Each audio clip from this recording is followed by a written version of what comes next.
Earlier, Katsuya was fatally injured while trying to protect some girls from an armed robber. She wakes up to find herself reincarnated in a fantasy world as Kane, who belongs to a noble family, who has passed. He keeps his memories from his life, so his family considers him a genius. At the age of 5 he undergoes a forced baptism. The gods grant him all their blessings, and max out all his stats. When his family sees this they warn him to keep their blessings a secret, but he sets his sights on becoming an adventurer. Kane is exploring a dungeon when he encounters a high-level looking dragon. The creature attacks, but he dodges and quickly ends the fight with a downward strike, falling with the dragon and stabbing it to make sure it's defeated. Touches with the noble can't believe that he defeated him so easily, as it looked like it would be very difficult. Before checking his stats he places his blade in the item box, and opens it and overdrives his magic. He starts panicking. Over 80 million points. He also earned the nickname of the enemy of all monsters, and the Dragon Slayer for his hunting. 2 years pass after this event, making Kane 10 years old. As per the country's customs, he must head to the royal capital to make his debut. This is a mandatory event that all noble sons must go through, so they head there as a family. His sister holds on to him when she thinks about living with her brother in the capital in the future. She suggests that he should just take the entry exams and start attending school. Their father Gum informs her that school attendance starts at age 12, so he has 2 more years. Kane asks his older sister if she's excited to start since she's of age, and she confidently informs him that she will take the #1 rank in the school's exam. He can only give her his support. The conversation changes topic when Kane asks his father how long their journey to the capital will take. Gum answers 1 week, but that's with the assumption that no monster will be getting in their way. Kane advises himself to stay on high alert for any attacks so that he can help the guards if need be. He uses his search ability to scan the area for any potential threats. He quickly informs his father that there is a battle going on 3 kilometers ahead. Gum is more surprised that he can read that far ahead. He gives further detail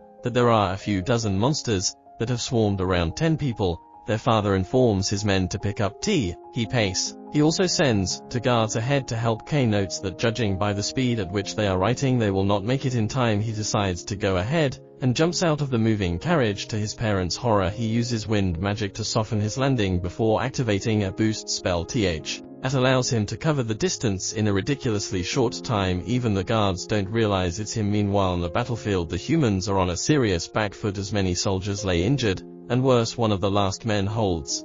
Although they were surrounded by man-eating beasts, they decided to protect the chariot. Just as the creature approaches, Kane appears and immediately goes to work, eliminating the closest threat to the precious cargo, as he defeats successive monsters across the battlefield. In 1 hit they are still outnumbered as some manage to get close to the chariot. Kane hesitates to use magic as the knights are caught in crossfire, so he summons his sword and quickly kills the orcs leading the general, and he defeats him threatened by the fire and butt sword. He goes to the soldier to check on his health, but the soldier warns him to stay away from the cart, that he is Margrave Garm's son. Is further confirmed when Ascension riders finally arrive, and are surprised to find that Kane has sent all the beasts to guard Valhalla collapsed due to his injuries. Kane rushes in and uses a high-level healing spell to restore health to all the injured soldiers on the battlefield, while he uses his item box to store the corpses of those he doesn't own. Dad also arrives shortly after and announces that he intends to help, but he also realizes that everything has been taken care of and asks them to fill the situation. As soon as the door opens, he sees the hill in the cart and turns his attention. Breathless and respectful as her son Garm reveals that the young ladies in front of them are Princess Celestia and Miss Silk, the Duke's daughter. She declares that the girls are safe. They recognize her, and for coming they say thank you. The girls are too shy to talk to Kane without a formal introduction, so she encourages her son to say his name. Answers, a relaxing spell that removes all the heaviness from a girl's heart. Now that they feel better, they feel relieved, and when they introduce themselves, they express their interest in Kane and thank him for rescuing him. The guy is already excited when the 2 ladies start fighting over him. They ask him what he brought. He says he's going to the royal capital for his debut. On their way to theirs, they ask them to drag her to the carriage. She calls out to her father, who just watches as the jumbled carriages begin to move together as Kane sits down to make the girls feel safer. When they sit close to him, he tries to move to another seat because it's a little cramped, but they won't let him, because the girls keep fighting for his attention, because they now call them names. Want to contact at first and even struggling to talk about their position and society, but with some mentors they force him to do their bidding. Their interaction is interrupted by one of the Margrave's guards, who tells him that they are approaching the city of Renoma, so they should prepare for the descent. Kane thinks it's a disaster after the guards arrive at their quarters, and discovers they've seen the interaction, and Kane apologizes, hoping to see them again the next morning. Rudy, the girls wanted to spend the night with them. Still reeling from the ordeal, she wishes he was around for extra security.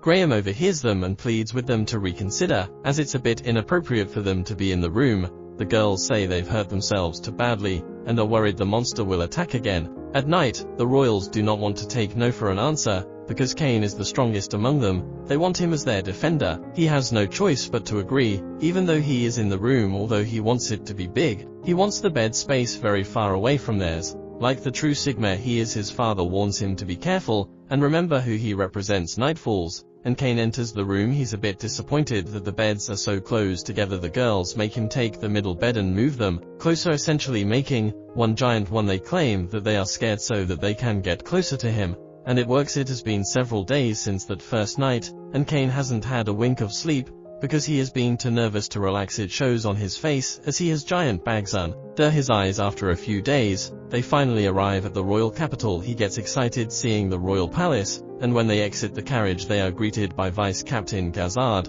who expresses his deepest gratitude to Kane for saving the girls, and some of his men he has already been in form of his feats, and is impressed. Kane uses this as an opportunity to remove the ones that didn't make it from the item box, so that their families can mourn properly. The Vice Captain thanks H. and on behalf of all the families. Kane just wants everyone to know about their bravery in front of 50 orcs.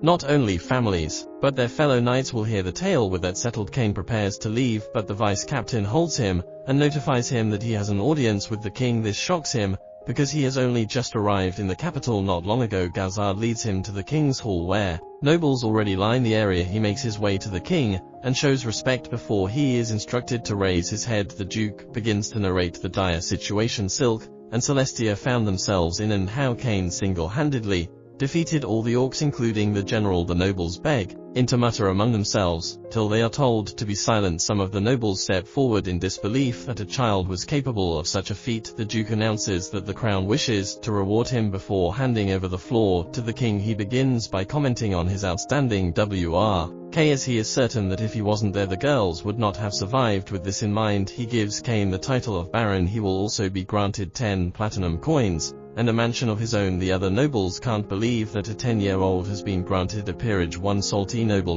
Med Corgino, speaks for the crowd as he protests the king's decision. Kane feels the same, thinking he's too young for such a title, but the monarch asks Corgino if he could even perform such a feat, and when he's not able to answer, the king tells him to skedaddle back into position. The boss and turns to Kane. To hear his response, he knows he can't reject the title, so he accepts it with gratitude. The king is happy to hear this and concludes the audience. He orders Kane to come backstage for a more private discussion. He is escorted to a room with his father, who is surprised that his son has been granted a peerage despite being the third son. He's the first to be promoted. They stand when the king walks in. Since it's not a formal audience, he instructs them to sit. The monarch thanks Kane once again, even bowing to show his appreciation. The father and son stand in shock. Silk's father also shows his appreciation, but Kane pleads for him to raise his head. The king feels like he needs to express his gratitude as a father to the father and son. Sit as the king begins to discuss his future. Kane excels in both magic and the sword,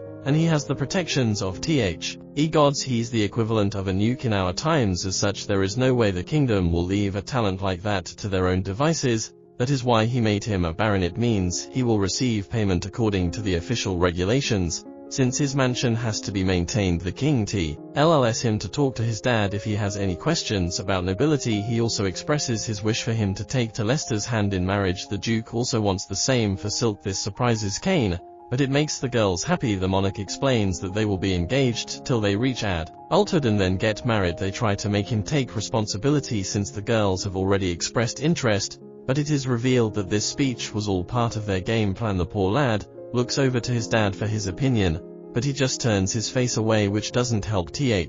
Royal's pressure works because he agrees to marry them later on. At home, his family is happy about the marriage, but shocked at his antics on the road to the capital, so he apologizes. That brings the episode to an end.